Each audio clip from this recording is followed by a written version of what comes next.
Sebelum salam ditulis maaf Ustaz tema yang lalu. Ya. Baik. Sudah 11 bulan saya nggak punya kerjaan tetap. Nafkah yang saya berikan ke istri sangat minim sekali.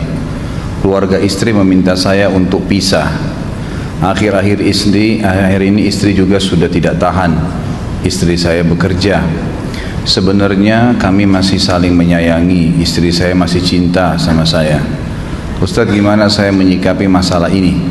Apa saya ikuti maunya istri dan keluarga?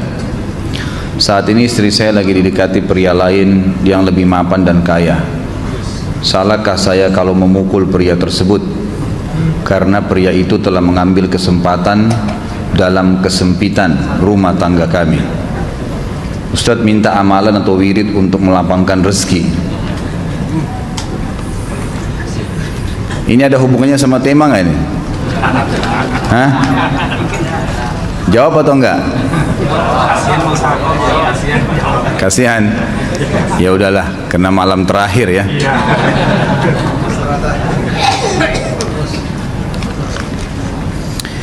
Yang pertama sekali, saya menyarankan Anda saran dari laki-laki ke laki-laki. Prinsiplah, dan jangan merendahkan diri di hadapan wanita. Maksudnya begini, pada saat seorang wanita yang menjadi istri Anda membutuhkan Anda, tunjukkan kebutuhan kita 1000 kali daripada dia. Dia sayang, dia perhatikan, dia siap berkorban. Kita harus 1000 kali lebih hebat daripada itu. Laki-laki memang penaung. Tapi kapan dibalik? Kalau saya pribadi, kapan dia tidak butuhkan, menunjukkan kebutuhan, saya 1000 kali tidak butuh sama dia. Untuk apa Anda merendahkan diri di depan seorang wanita yang kalau memang dia tidak bisa menjadi seorang istri? Karena kapan wanita sudah menyombongkan diri di hadapan laki-laki, tidak akan ada wibawa sama sekali. Ini poin dulu dalam pembukaan.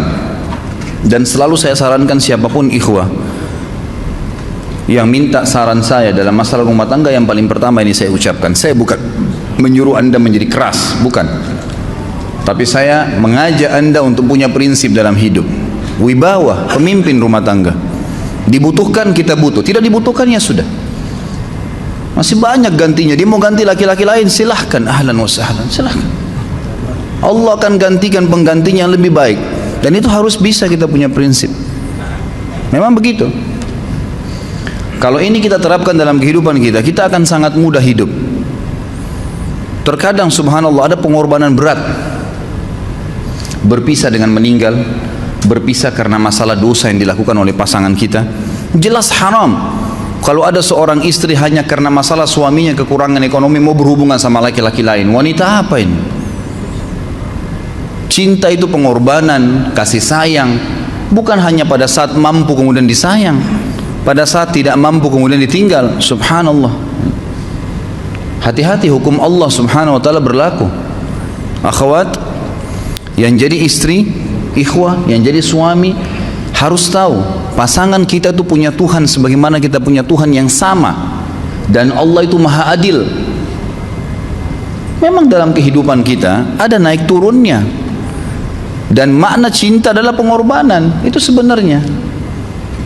Kalau hanya kita kantongnya lagi penuh kemudian disuka sama istri, pada saat lagi tipis, lagi masalah kemudian dia mau berhubungan sama laki-laki lain, naudzubillah min dzalik. Wanita apa ini? Kalau saya tidak naungin. Kalau saya nggak naungin. Kamu mau sama dia silahkan, ahlan sahlan, silahkan jalan. Kalau saya, istri saya sangat tahu prinsip saya. Kalau kamu merasa ada laki-laki lain yang kamu anggap baik, atau kamu mau ingin memasukkan pendapat keluargamu dalam rumah tangga saya sehingga kedudukan saya sebagai suami tidak didengar lagi, silakan pilih keluarga kamu. Tidak ada masalah. Jadi jangan jadikan sebagai beban. Oh, nanti kalau pisah saya hidupnya bagaimana? Saya melarat. Ini kenapa ini? Saya mati kalau nggak sama dia, ya mati bener nanti. Gila kalau nggak nikah sama dia, gila kalau siapa ini? Ini kenapa ini? Keluar dari bingkai hidup itu. Seorang muslim itu hidupnya mulia. Dia dihormatin, dia menghormatin. Dia dihina, tinggalkan. Allah SWT tidak menyuruh kita menghinakan diri, tidak boleh. Kalau wanita ini misalnya, istri ini yang dikatakan tadi masih mencintai suaminya, dia hanya sekedar minta kerja, ya, garis bawahi kalimat ini ya, dia hanya sekedar minta kerja untuk membantu nafkah rumah tangga, ahlan wa sahlan, jempol, nggak masalah, bagus itu.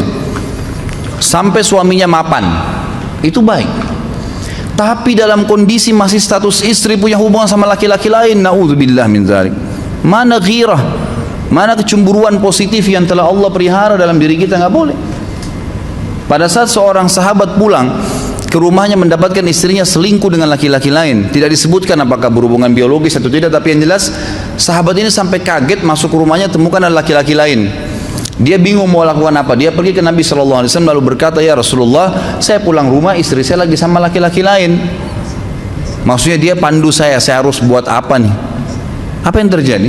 Subhanallah, Sa'ad radhiyallahu anhu, sahabat Nabi mulia, menghenuskan pedang mengatakan, ya Rasulullah, kalau terjadi pada rumah tangga saya akan penggal dua-duanya. Dua-duanya saya penggal nih. Tapi di sini ulama bilang saat ingin menghukum kalau terjadi pada keluarganya dengan penggal ini, bukan maksudnya dia menghukum secara individu, maksudnya dia, saya ingin terapkan hukumnya Allah, dirajam, dibunuh karena mereka sudah menikah dan berzina. Hukum Allah terapkan, kemuliaan agama harus ada. Harus begitu.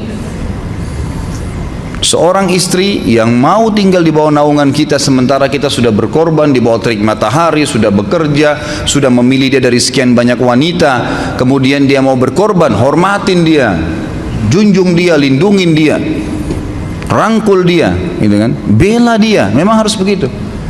Tapi kalau masih dalam naungan, kemudian sedikit himpit masalah ekonomi lalu berhubungan sama laki-laki lain, naudzubillah, jangan dipertahankan, berbahaya sekali, gitu kan. Jangan Anda menjadi laki-laki lemah gitu. Saya kemarin ditelepon oleh dua orang sekaligus, subhanallah. Sahabat dekat telepon kepada saya, laki-laki. Ustaz, maaf mau ngomong sebentar. Baik, silahkan. Ustaz, saya ini, istri saya pulang ke rumah ke kampung ayahnya ibunya karena alasan mengurus ayah dan ibunya. Akhirnya saya sama anak-anak ditinggal di sini sendiri. Setiap kali saya panggil pulang, dia bilang sudahlah saya nggak mau pulang. Kalau mau nikah lagi silahkan. Dia bahasakan begitu. Bagaimana sarannya Ustaz? Saya bilang nikah lagi. Dengan tegas saya bilang nikah lagi. Kalau tidak terbuka pintu fitnah.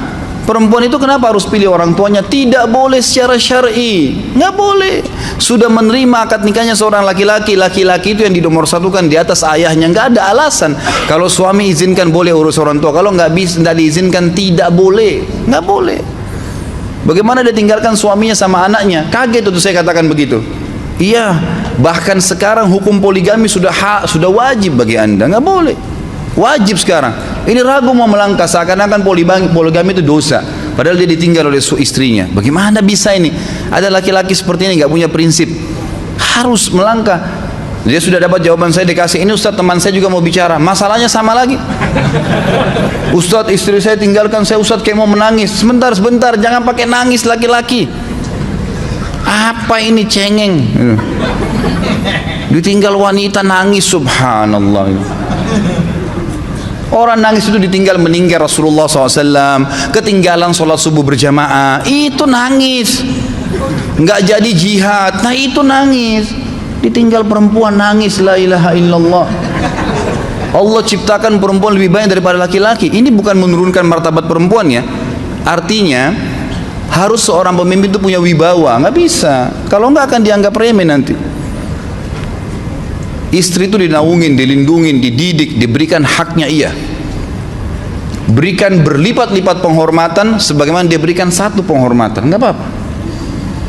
Tapi jangan sampai menginjak martabat seorang pemimpin, nggak boleh. Akhirnya saya sampai bilang sama dia, akhi, ambil keputusan. Kamu mau balik sama saya berumah tangga di sini atau kamu pilih rumah orang tua kamu? Oh, saya pilih orang tua saya, baik, saya ceraikan kamu sekarang. Assalamualaikum, tutup telepon. Selesai. Jangan lama-lama. Cengeng sekali. Udah sujud sama Allah, saya masih berat cintanya Allah. Ia minta kepada Allah Subhanahu wa taala. Ini gampang dihilangkan dari hati.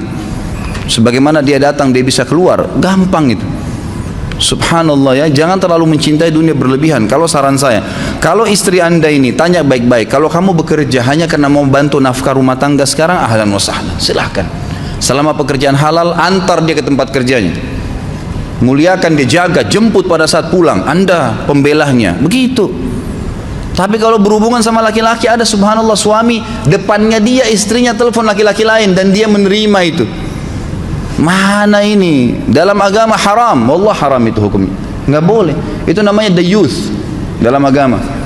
Nabi SAW mengatakan Allah melaknat dayuth. Kata sahabat, siapa itu dayuth ya Rasulullah? Laki-laki yang tidak punya cemburu terhadap pelanggaran agama yang terjadi pada istrinya. Gimana caranya? Nggak boleh dalam agama Islam, gitu kan? Makanya biasakan hati kita terisi dengan cinta kepada Allah SWT dan bukan cinta kepada manusia. Mencintai istri karena Allah yang perintahkan, mencintai suami karena Allah yang perintahkan. Jadi semua karena Allah. Tidak ada kata-kata hilang, tidak ada rugi kalau kita meninggalkannya. Jadi ini hal mendasar yang saya tahu, Allahu alam. Jadi sampaikan seperti itu. Kalau wirid apa? Saran saya adalah memperbanyak istighfar kepada Allah SWT.